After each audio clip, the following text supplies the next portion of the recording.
Let's make a crispy fried tofu sandwich.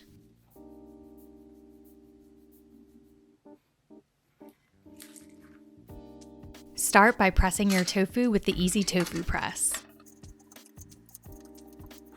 Let it sit in the press for 10 minutes, tightening every 2 to 3 minutes.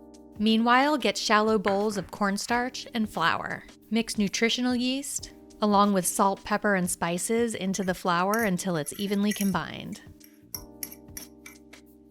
Now coat your tofu in the cornstarch and then in the flour, patting the tofu so that flavorful flour mixture sticks really well.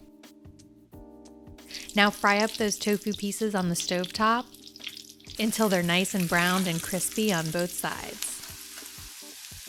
Meanwhile, make your curry mayo by combining vegan mayo with red wine vinegar, curry, garlic, and onion powders. Whisk those together really well.